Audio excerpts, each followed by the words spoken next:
Primeiro fator positivo de êxito: otimismo. Obter ou ter obtido o que se deseja na vida. Eis em que consiste o êxito.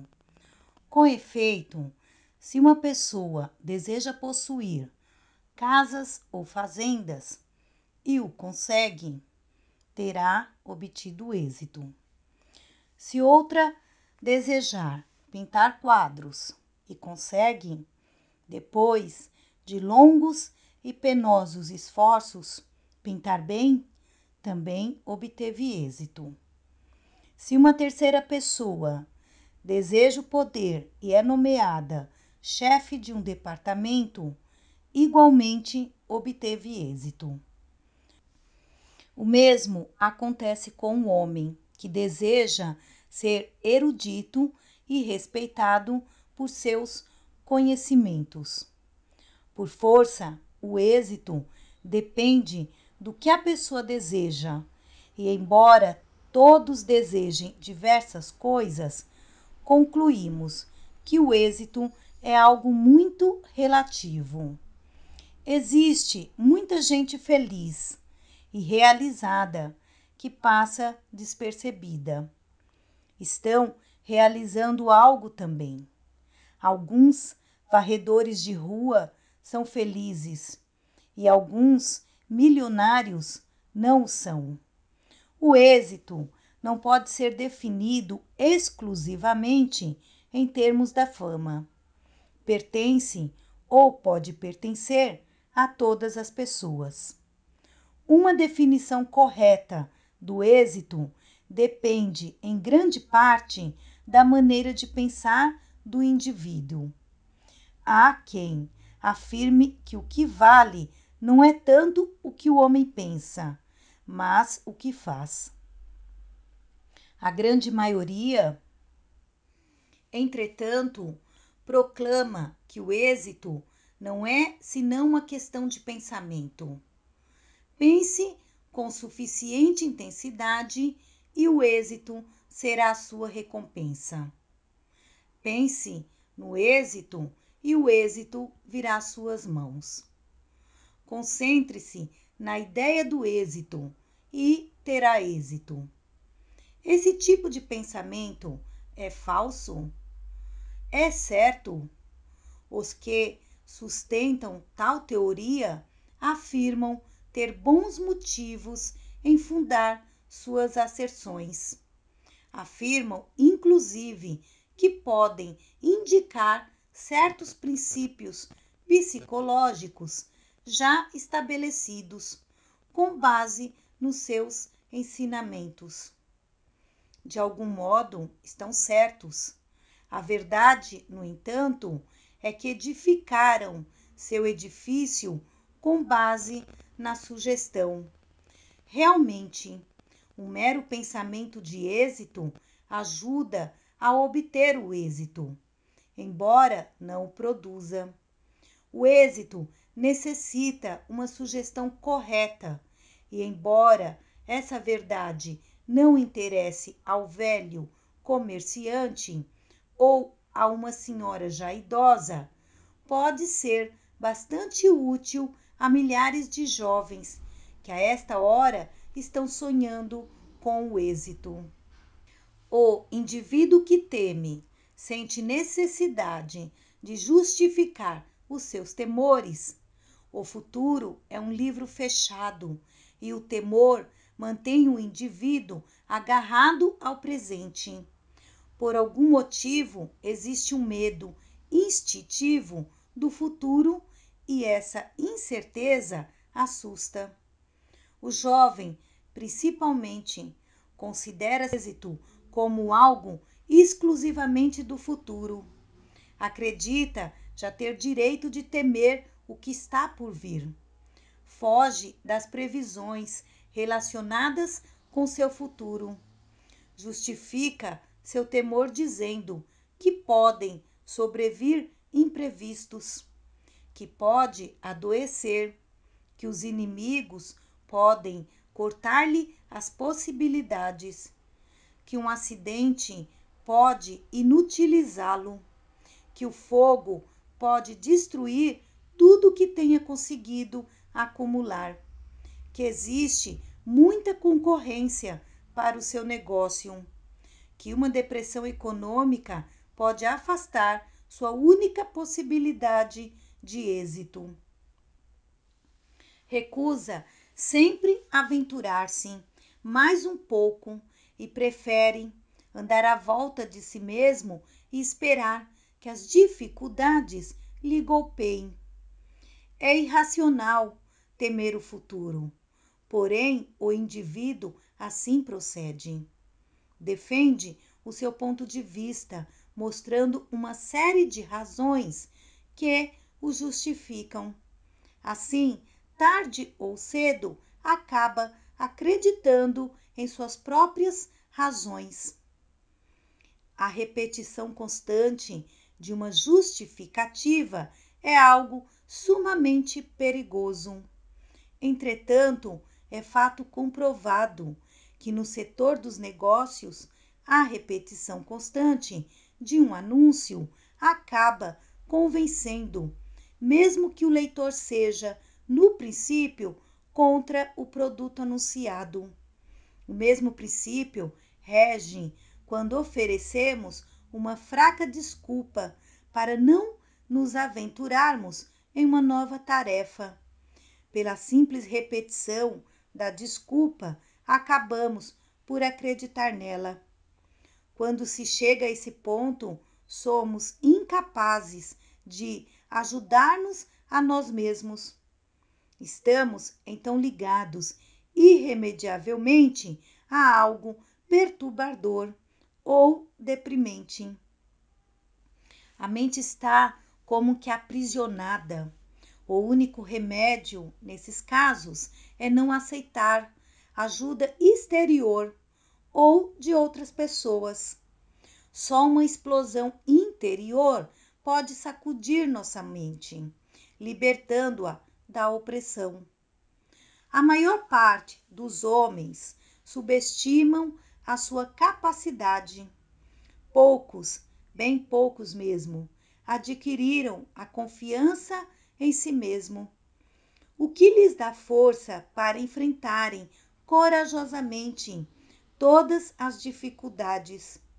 De modo geral, a grande maioria dos fracos e realizados está saturada com o êxito dos demais e assim rebaixa com facilidade sua confiança no próprio valor. A culpa dessa fraqueza geralmente é encontrada na infância. A criança é ensinada quase sempre a não ter confiança em si mesma. E o resultado é que estendem uma cortina através do seu futuro. A dúvida. Esses hábitos de falta de confiança servem depois como desculpa para uma suposta falta de talento. Um homem pode encontrar com facilidade uma desculpa para não esperar bons resultados de si mesmo. Em tudo encontra então justificativas para o seu fracasso. Frequentemente encontramos pessoas que fracassam porque pensam demasiado. Um argumento em favor de uma coisa é imediatamente rechaçado por outro contrário. Desejam ensaiar algo novo que lhes traga êxito. Porém, sempre encontram alguns pontos a considerar. Desejam iniciar um negócio, ganhar mais, trocar de serviço, modificar sua vida, entrar em um novo campo de atividade ou em uma nova profissão.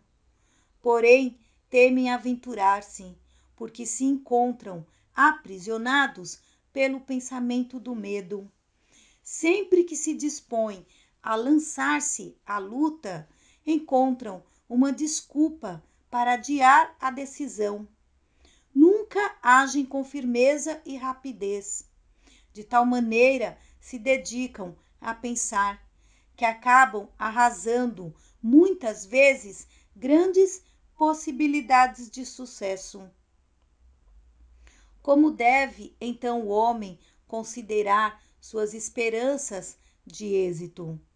Se pensar demais é perigoso, deve ele deixar-se levar pelo impulso? Não, porque este é igualmente nocivo. Os desatinos do indivíduo impulsivo frequentemente impedem o seu sucesso.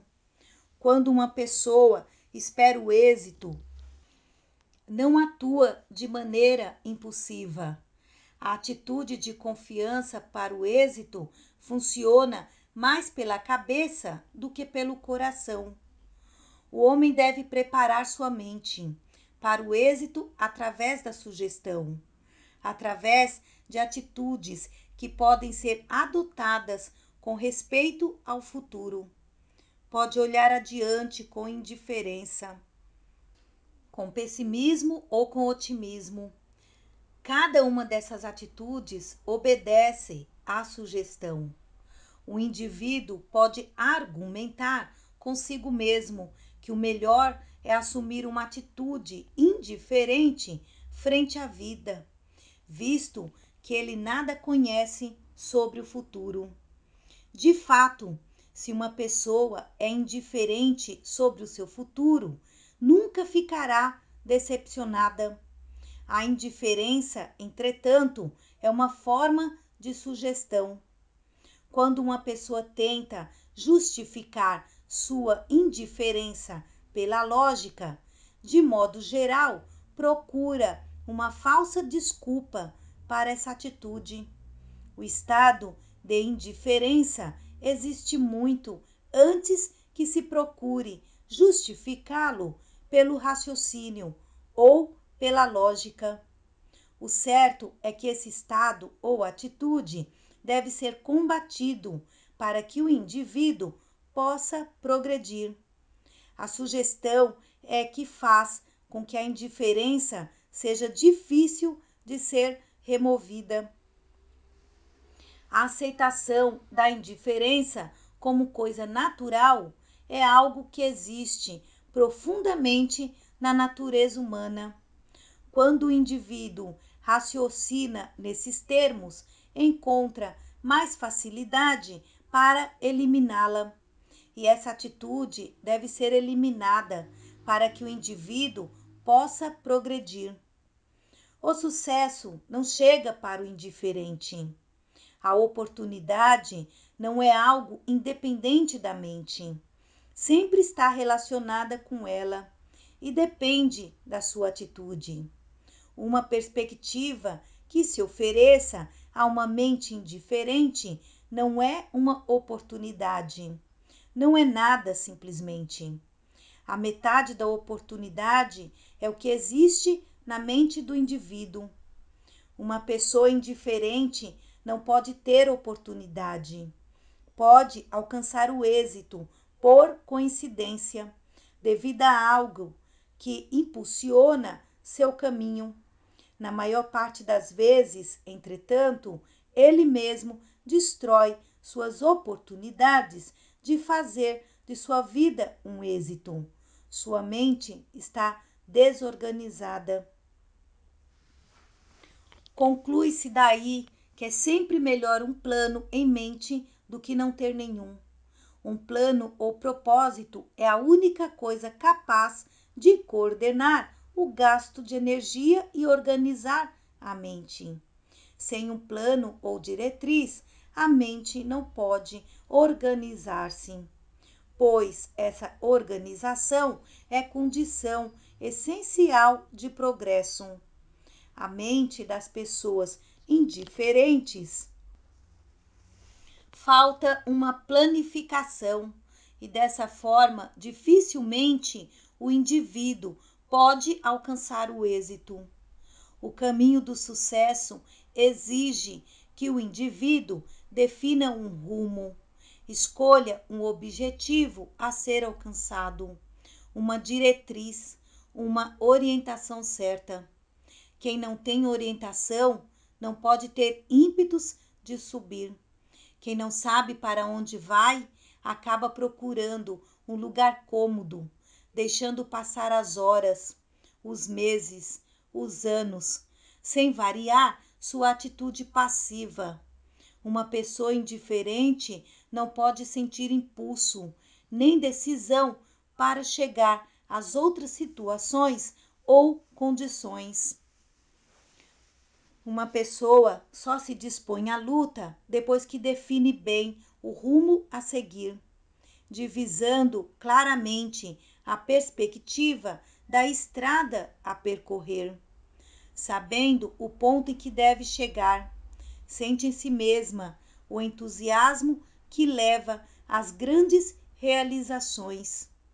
Tem mais possibilidades de alcançar o êxito aquele que estuda o seu itinerário sabendo o ponto de chegada, do que aquele que inicia uma carreira sem fim previamente determinado. Só alcança o êxito quem, antecipadamente, sabe o que deve atingir. Assim, quem deseja alcançar o êxito deve, antes de tudo, propor-se um rumo, decidir-se a chegar ao fim, custe o que custar, procurar sentir a influência da sua ambição, pensar nas grandes compensações que o consolarão depois que o tenha alcançado. Nunca o indivíduo deve esperar que as circunstâncias o arrastem, fazendo mudar de rumo. Deve antecipar-se aos contratempos e preparar-se para sentir menos a depressão pelas emoções, que tem sua origem no temor.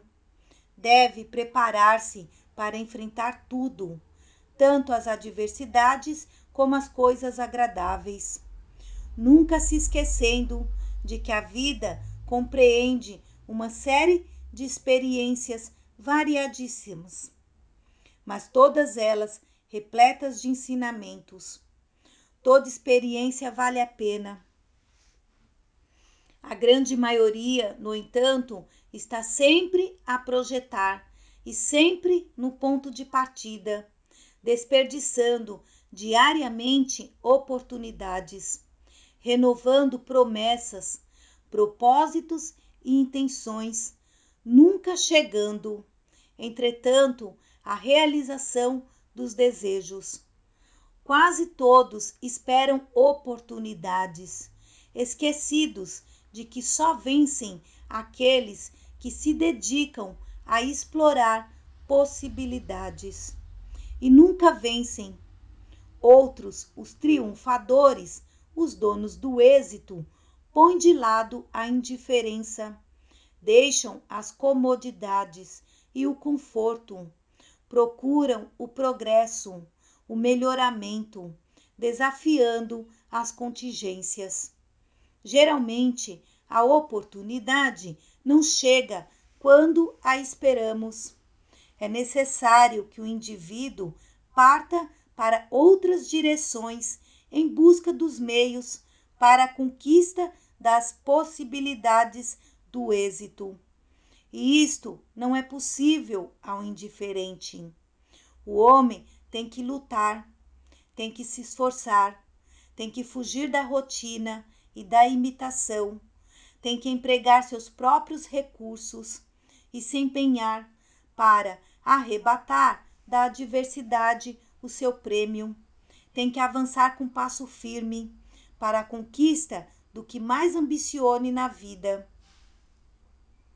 Para isso, entretanto, tem que abandonar a indiferença, tem que traçar um rumo, sair do comum, do habitual, da estrada batida. O mundo alcançou os progressos que hoje usufruímos porque houve alguém disposto à luta. Pessoas que transformaram, alteraram, modificaram métodos, criaram processos mais eficazes e produtivos. O indivíduo com um propósito ou plano encontra facilidade para pensar com clareza e, de modo geral, não fracassa em seus planos. A mente organizada ou planificada sempre ganha, em contraste com a mente indiferente, que sempre perde. Qualquer ideia, uma vez posta em movimento, se faz mais forte, precisamente porque foi iniciada e continuada. Em consequência, uma indiferença para com o futuro engendra uma maior indiferença, aumentando sempre à medida que avança. Esta é uma lei do hábito. O indivíduo indiferente cada vez se submerge mais em sua atitude. Tudo o que necessita o hábito é um ponto de partida. Seu próprio impulso lhe aumenta a força e o fortalece. O mesmo que acontece com a bola de neve descendo a encosta. A pessoa indiferente, o mundo, cada vez lhe parece mais indiferente. E o resultado é que as possibilidades de êxito se vão afastando cada vez mais. O indivíduo indiferente cai logo, naturalmente, em situações de indiferença, e nada do que possa fazer lhe traz esperança ou ânimo. Seu próprio estado de ânimo deforma todas as situações que tenha que enfrentar, e suas ações seguem o mesmo ritmo. A melhor maneira de acentuar uma ideia é expressá-la, falar dela com as outras pessoas. Como agimos com as pessoas, elas também agem conosco. Uma maneira de proceder cria a mesma maneira de proceder. Só devolvemos às pessoas o que elas nos dão. Uma pessoa indiferente, devido ao seu estado mental e sua conduta muito indiferente, convida à indiferença dos demais. É uma lei psicológica de ação e reação. Como resultado desse comportamento, as pessoas amigas não têm nenhuma predisposição para oferecer-lhe perspectivas. Desse modo, essa pessoa mesma, por seu próprio estado de ânimo e sua maneira de agir, perde boas oportunidades e praticamente convida seus amigos a esconderem as oportunidades que pudessem surgir para o seu progresso. A indiferença, na maior parte dos casos, não é o resultado do fracasso para ver as oportunidades. É a causa que fecha a porta à oportunidade. Assim, se uma pessoa indiferente não encontra oportunidades e foge mesmo delas, não pode ter confiança no futuro e terá mesmo que considerar o mundo como um vale de lágrimas.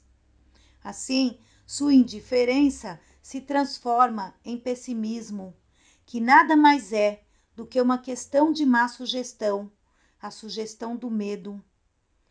Muitas pessoas vivem atormentadas por toda espécie de receios, escravizadas ao medo da pobreza, do fracasso, da opinião pública, de perder o amanhã, o que hoje lhe pertence. Medo de enfermidades, medo da morte, medo de tudo. Quando o medo se enraiza na mente de um indivíduo e consegue dominá-lo, acaba destruindo-lhe todas as perspectivas de êxito, destruindo a sua força de vontade, o seu espírito de luta, a sua ambição de conseguir qualquer coisa da vida. Quanto mais a pessoa cede à influência do medo, tanto mais se acumulam as emoções intranquiladoras que incapacitam a pessoa para a prática da sensatez e da confiança. Quanto mais inferior é o nível de vida da pessoa, mais ela se sente dominada pelo instinto e menos confiante em seu poder. Geralmente, os efeitos do medo se fazem sentir com mais intensidade quando a pessoa está só, manifestando-se quando pratica alguma injustiça ou quando os ressentimentos rompem os laços de amizade que a ligam com outras pessoas. De modo geral, o medo ou os temores costumam assaltar os que nada têm a fazer, os que se dedicam a empreendimentos superiores não encontram tempo para perder com ideias desalentadoras. Quando o indivíduo está muito ocupado na elaboração ou no estudo de importantes planos ou projetos, concebe mais razões para confiar em si mesmo e lutar pelo êxito. A inatividade, a falta do que fazer, produz temores, os quais podem ser vencidos por meio da ação. A presença do medo significa um aviso, um sinal de que é hora de entrar em ação.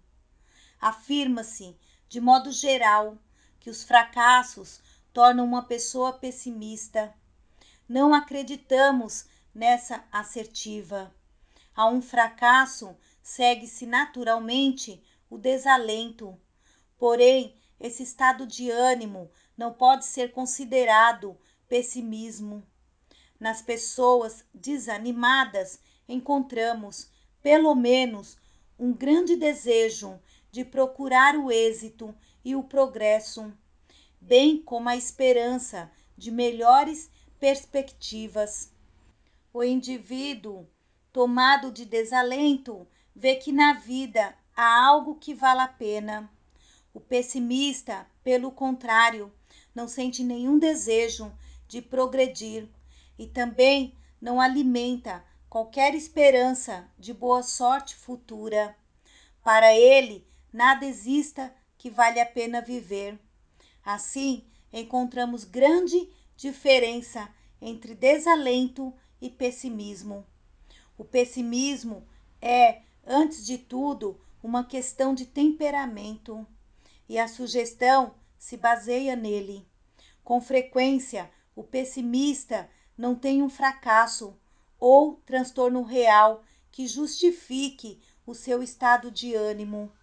É assim predisposição e não alcança esse estado mental por qualquer processo de raciocínio. Seus argumentos sobre o futuro não oferecem qualquer base, mas apenas intenções de explicar uma atitude. O pessimismo é uma questão de sugestão, já o dissemos. Os resultados prejudiciais que causam são enormes. Se não, vejamos.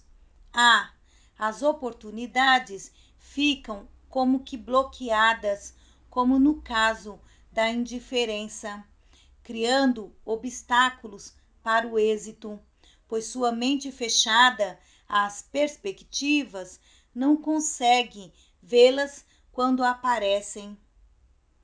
B. A unidade do pensamento é impedida pelo pessimismo, pois ele se opõe contra o mundo. C. O pessimismo cresce por seu próprio impulso. O indivíduo se torna cada vez mais pessimista, exatamente porque se iniciou numa atitude pessimista. D.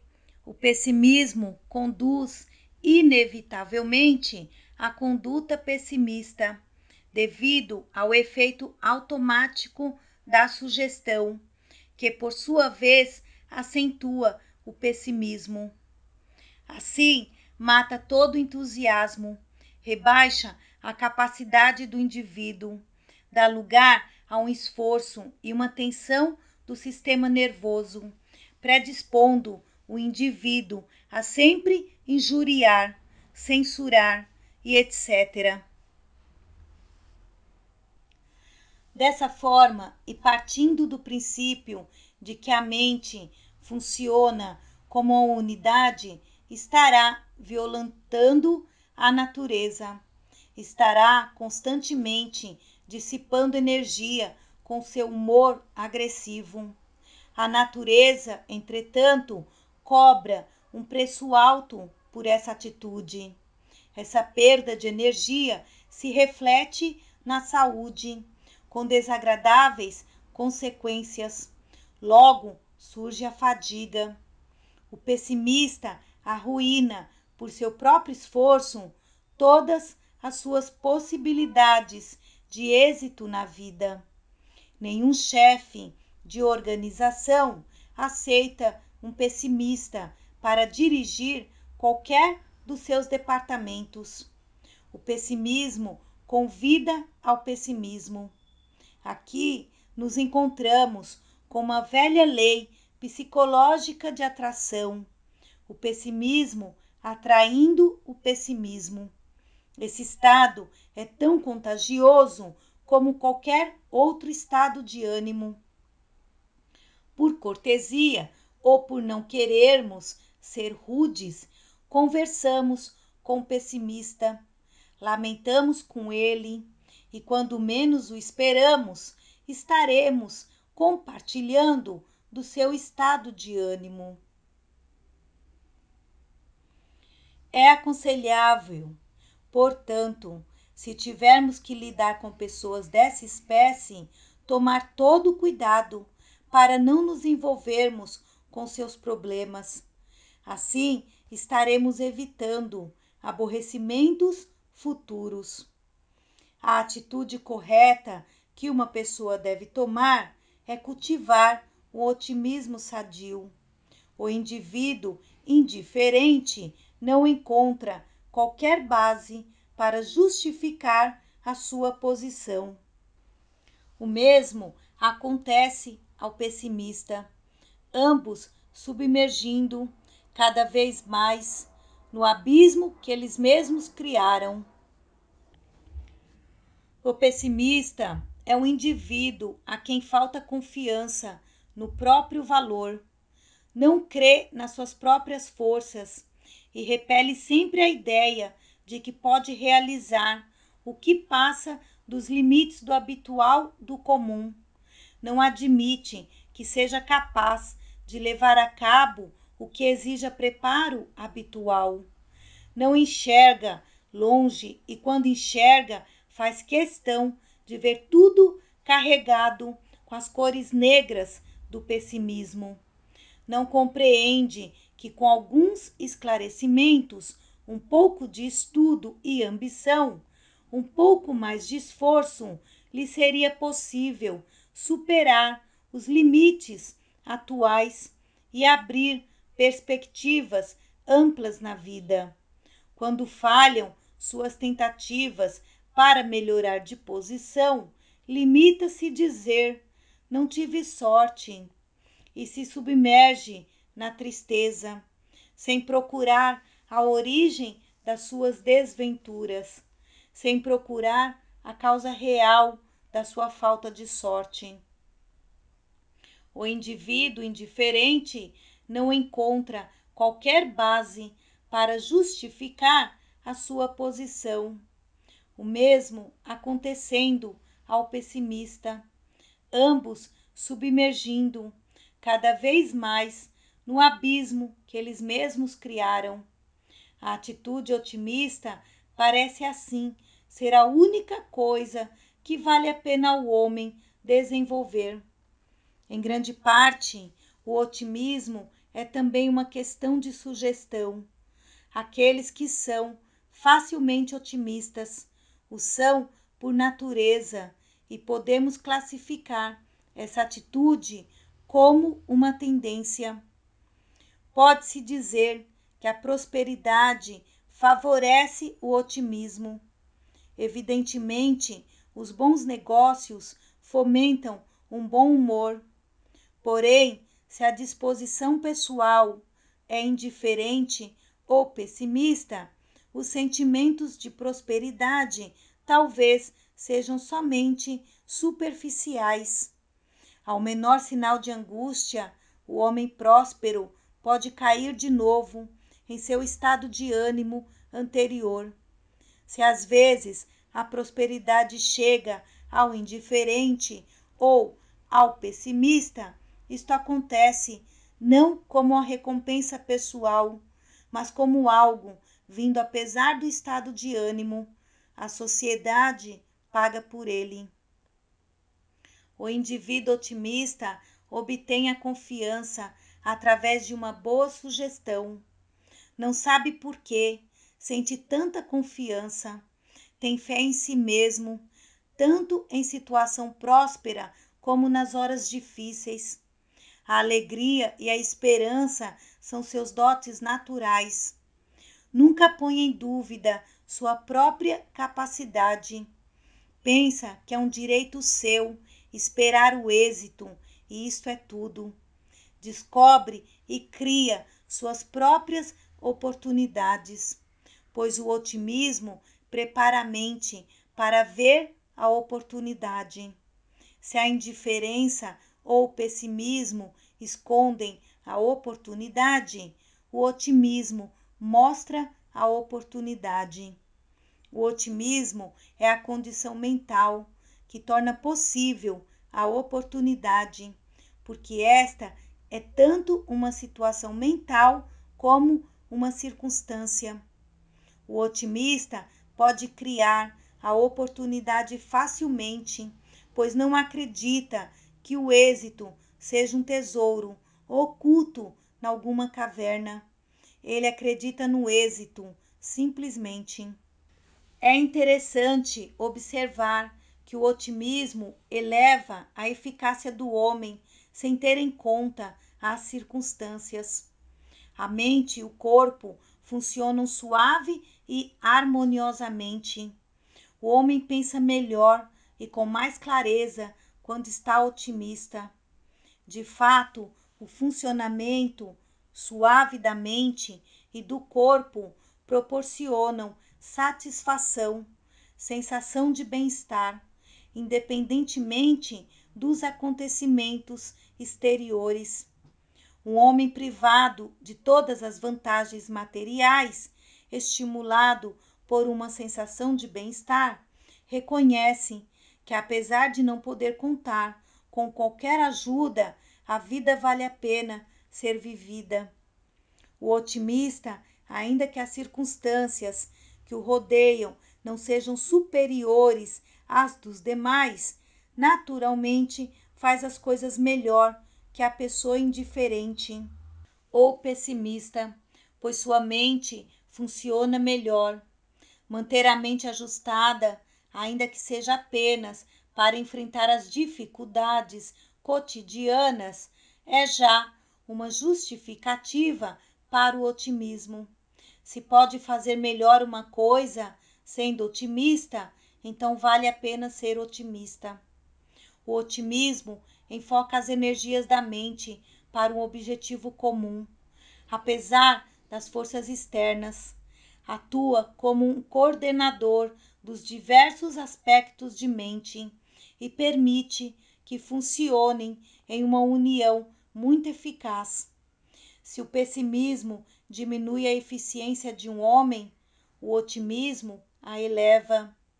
O pessimismo encobre a capacidade, o otimismo a descobre. Um acelera a fadiga, o outro a retarda. Um debilita, o outro fortalece. Um embota o pensamento, o outro o clareia. Um prejudica o sistema circulatório, o outro o favorece. Um diminui a resistência, o outro a eleva. Um dificulta a digestão, o outro a acelera. Um pode destruir o equilíbrio metabólico, o outro restaura. Um pode afetar a respiração, o outro a ajuda. Um retarda a atividade muscular, o outro acelera. A mente agradável é o primeiro requisito para a eficiência. O otimismo é o estado natural da humanidade. O pessimismo, o antinatural. O pessimista, de modo geral, vive agarrado ao passado, o qual, na maioria dos casos, o fará recordar coisas penosas e desagradáveis.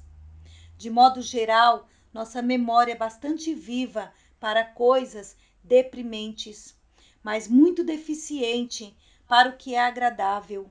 No pessimista, essa tendência é ainda mais forte. Ele esquece de volver as vistas para as possibilidades do futuro.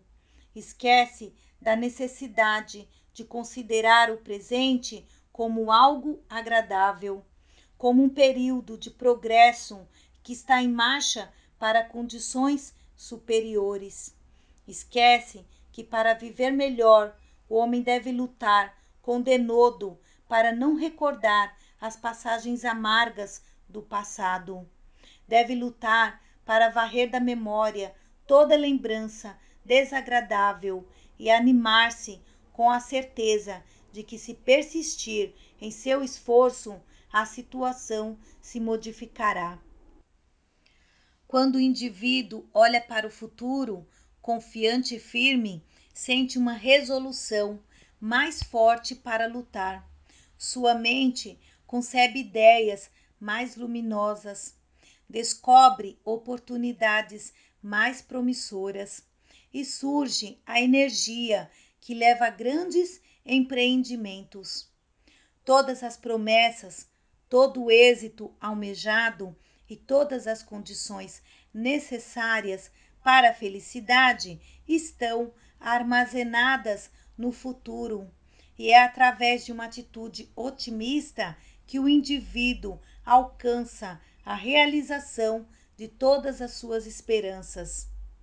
Um indivíduo otimista, vez por outra, dá um balanço no resultado do seu trabalho, do seu esforço, mas não se aborrece por não ter ainda conseguido alcançar o êxito almejado, nem se desanima por ter tropeçado e caído muitas vezes.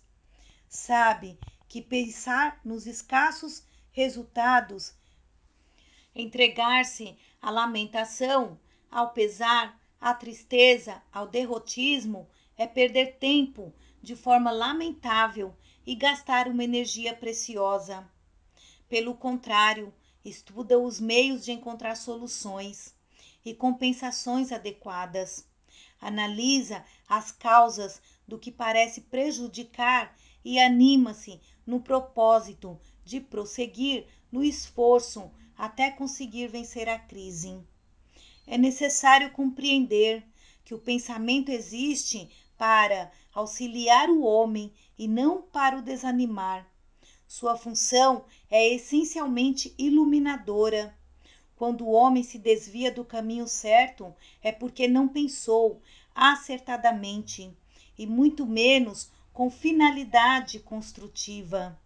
Quando pensamentos negativos à vontade suprimem também o raciocínio, interrompida a função intelectual, produz a confusão, a incerteza e, em consequência, o temor. O pensamento é o foco da ação, sustentando com imagens claras e estimulantes. Logo, o indivíduo sente-se impulsionado à ação. Uma pessoa que pensa demasiadamente em seus temores, naturalmente, é porque possui tempo de sobra para se entreter com toda espécie de suposições e pensamentos negativos. O pessimista cria para si mesmo um caminho de obstáculos. De modo geral, conforme acentuamos páginas atrás, o homem é, por natureza, mais atraído pelo negativo do que pelo positivo. Aqueles, porém, que cultivam sistematicamente um otimismo sadio, que se dedicam a coisas importantes, grandes realizações, empreendimentos notáveis, vivem rodeados de problemas tão urgentes que não encontram tempo para se assustarem diante das dificuldades e dos perigos. Para alcançar o êxito, o indivíduo terá que se dedicar com mais força e empenho a superar-se em todas as suas atividades, a aumentar a sua eficiência. Atacar sempre deve ser o seu lema. Sorrir sempre deve ser uma atitude normal. O otimismo, da mesma maneira que a indiferença e o pessimismo, cresce pelo exercício. Quanto mais se mantém um estado otimista, mais ele se enraiza, convertendo-se em um hábito estabelecido, permitindo assim que a pessoa enfoque sempre suas oportunidades com a mente unificada. Torna-se assim como um ponto de apoio nas crises, que ao contrário abatem sempre ao indiferente ou ao pessimista.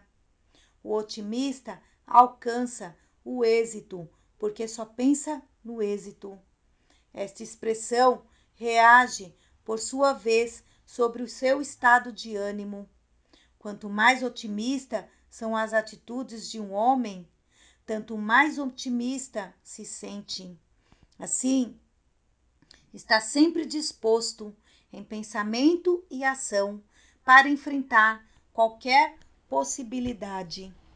Para tais pessoas, o escopo da vida é simplesmente a abastança, a posição social. Concentra-se num alvo de realização, mas perdem o controle de si mesmo. Incapazes de qualquer gesto de altruísmo, não passam de reconhecidos fracassados, não obstante a sua mundana grandeza. Não é fácil abandonar-se à multidão para ir em busca da verdade. Mais difícil ainda é permanecer fiel à verdade quando a temos encontrado. Encontrada, então o homem pode considerar-se livre, sonhando livremente, trabalhando com ardor, possuindo convicções invioláveis e irredutíveis, tendo ambições que abrangem o universo e desprezando o mundo na busca do ideal do seu coração, o homem é feliz. Muitos se acomodam toda uma vida no emprego, temendo a luta franca.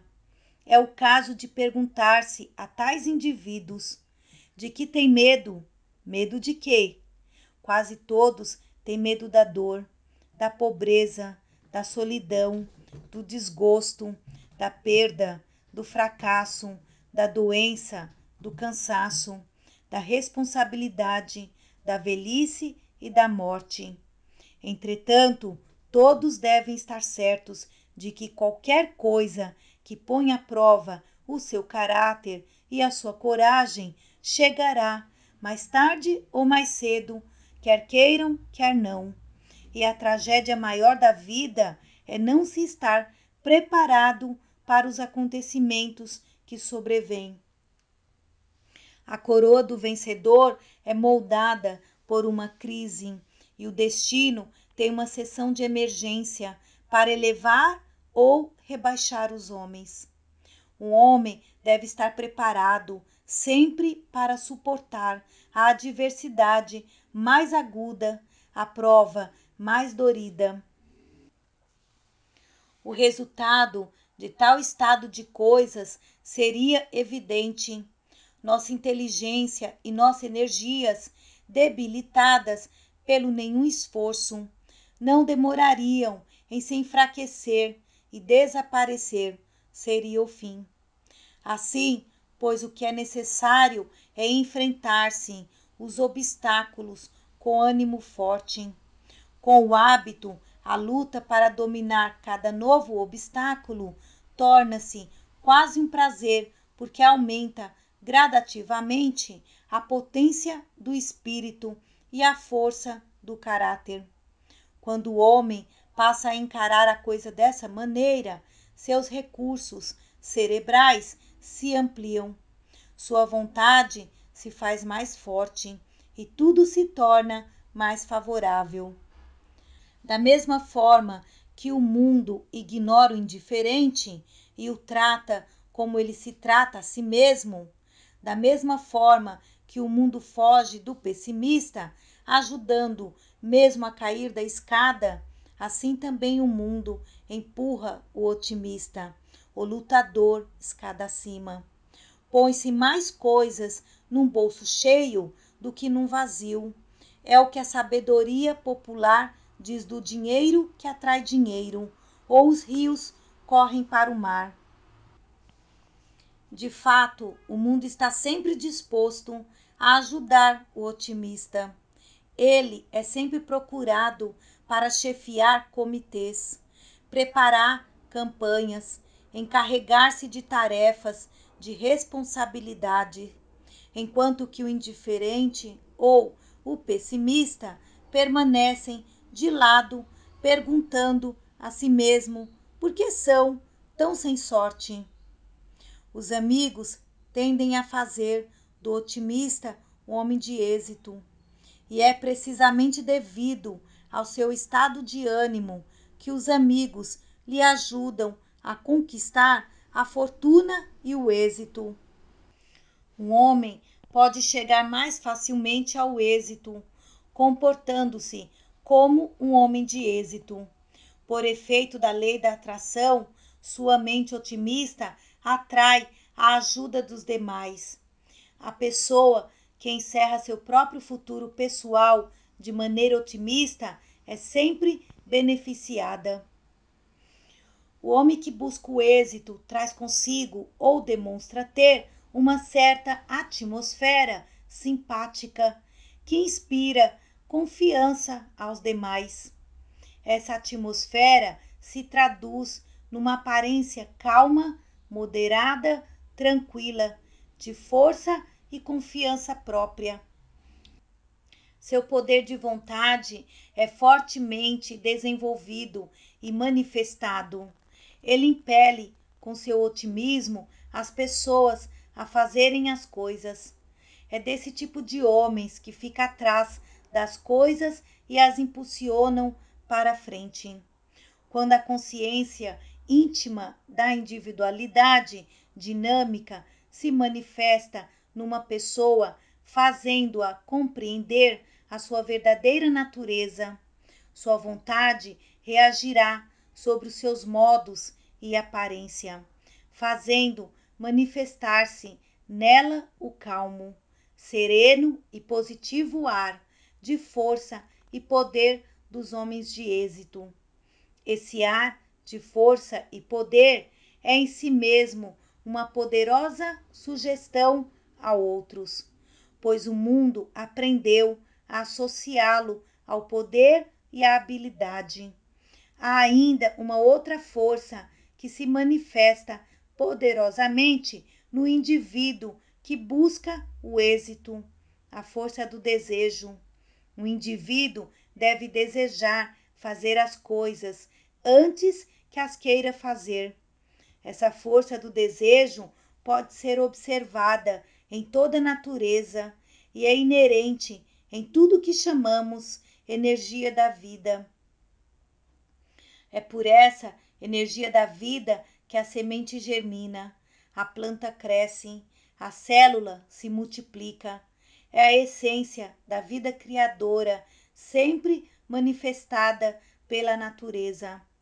É uma força que excita a vontade a agir e nunca se satisfaz. Todos os seres humanos possuem muito dessa força em estado latente. Os indiferentes e os pessimistas quase não a utilizam. Em consequência, pouco ou quase nada realizam no mundo, vivendo apenas para sustentarem os desejos dos outros. O otimista, porém, possui essa força manifestada mais fortemente do que os outros. É essa força que o impele a fazer as coisas. Ele deseja fazer certas coisas e quer fazê-las bem.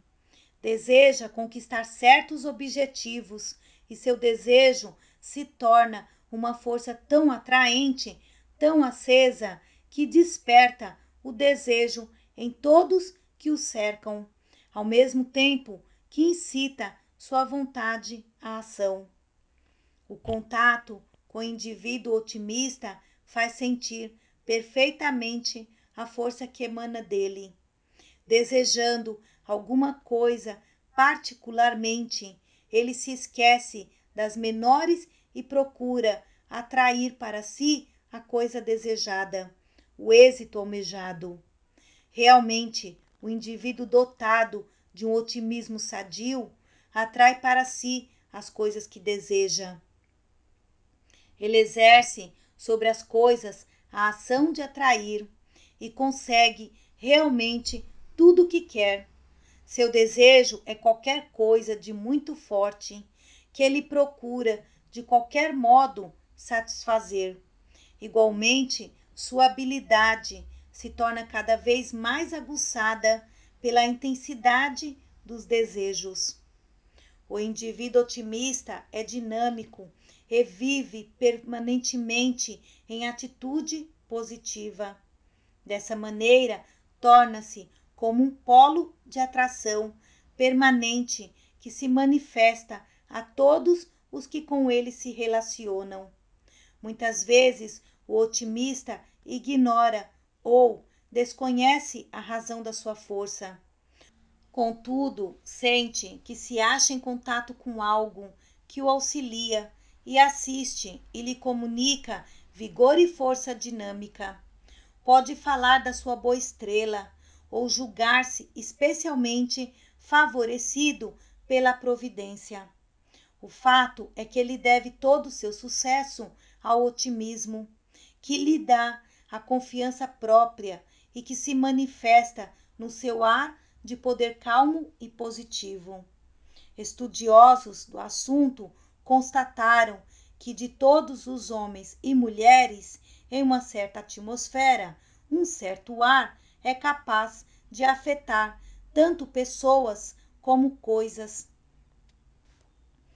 Essa atmosfera pode ser positiva ou negativa em seus efeitos, isto é, pode estimular ou reprimir, e representa uma força que emana de cada indivíduo, estendendo-se a distâncias consideráveis do seu corpo, especialmente no caso de indivíduos dinâmicos, dotados de forte espírito de luta, cuja atmosfera é sentida todas as vezes que ele entra em algum lugar. Os indivíduos indiferentes ou pessimistas têm uma atmosfera que se estende a pouca distância dos seus corpos e que é dificilmente percebida por aqueles com quem se relacionam. Ao contrário dos otimistas, que fazem sentir a sua força e positividade a todos os que entram em contato com eles. Desses homens otimistas, as outras pessoas dizem ter alguma coisa em volta de si, a qual os impressionam e que não compreendem o que deseja. Esse ar ou atmosfera que rodeia o otimista não é uma coisa que possa ser descrita com facilidade. Pode-se afirmar, entretanto, que é algo muito diferente de ar de espalhafato, arrogância e presunção que vemos nesses indivíduos fatos, tolos e pretensiosos, encontrados facilmente em toda parte. O otimista possui a consciência da própria força e não fala do quanto é grande ou importante. Está sempre ocupado em perseguir um objetivo. Ele faz sentir a sua força através das suas maneiras, pela sua atmosfera própria, sem nada dizer. Ele tem alguma coisa dentro de si ou em torno de si, algo que os outros admiram. Sabe do que é capaz e essa convicção lhe dá a calma, a força e a confiança positiva que impressiona aqueles com quem entra em contato. Refletir, decidir, agir e persistir na ação decidida. Eis a questão para tornar-se capaz de adotar decisões importantes e prosseguir na ação. O homem deve começar sempre pelas mais fáceis, mais simples. Quando tentamos pôr em prática certas normas de conduta novas, compreendemos, alarmados da necessidade de lutarmos contra automatismos formados em nós mesmos desde longos anos, que reinam como amos e senhores. Assim, qualquer pequeno esforço requerido pela nossa vontade parece considerável qualquer esforço a que não estejamos habituados nos parecerá penoso, dando-nos a impressão de incapacidade para avançar mais longe. Tal impressão, todavia, se desvanecerá quando nos dispomos firmemente à luta. Quando um homem se dispõe firmemente à luta, logo lhe advém um pensamento reconfortante de confiança em si mesmo. E com a repetição do ato em questão, a dificuldade irá se desvanecendo até que tudo chega a normalizar-se. Para cada pessoa existem períodos em que a combatividade, a energia e o espírito de luta alcançam tal intensidade que ela não vacila em face de nenhuma dificuldade, ainda que as possibilidades de êxito sejam poucas. Em outros momentos, tornam-se indiferentes, apáticas, mesmo sabendo que o seu esforço será coroado de êxito. A origem de qualquer pensamento de desalento tem sua causa numa depressão orgânica ou psíquica, a qual dá lugar a um relaxamento para o qual inconscientemente a pessoa busca uma desculpa. Encarada sob o ponto de vista orgânico, tal depressão pode ser simplesmente fadiga. Sobre esse assunto falaremos em outro capítulo. Sob o ponto de vista moral, qualquer incidente que recorde fracassos no passado, uma circunstância, uma palavra ferina, um espetáculo, pode dar livre curso ao acesso de desorientação que provoca dúvida e impede a ação. Descoberta a origem da crise, um período de descanso se impõe. O silêncio, a imobilidade, a meditação, o isolamento favorecem o retorno da lucidez e da coragem. Em qualquer hipótese, nunca o homem deve deixar-se dominar pelo desalento. Nunca deve deixar que a depressão interior tome conta da sua mente.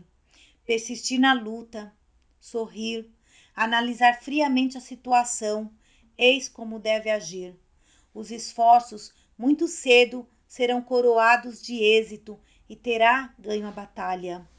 Em todas as nossas obras temos explicado que no íntimo de todo ser humano existem energias subconscientes, valores que na maior parte das vezes permanecem ignorados. Temos explicado que por detrás da primeira linha de resistência, às vezes quebrada abruptamente, subsistem reservas poderosas, inertes, porém acumuladas e prontas para entrar em ação, desde que chamadas. É necessário ao homem que deseja vencer, estimular, fortificar os elementos ativos e superiores do seu próprio ser. E isto pode ser conseguido estabilizando no pensamento a intenção de fortificar a vontade, conservando a vontade ativa de um extremo a outro do dia, mantendo-se na firme resolução de nada aceitar, nada fazer e nada emitir que não seja previamente deliberado e decidido.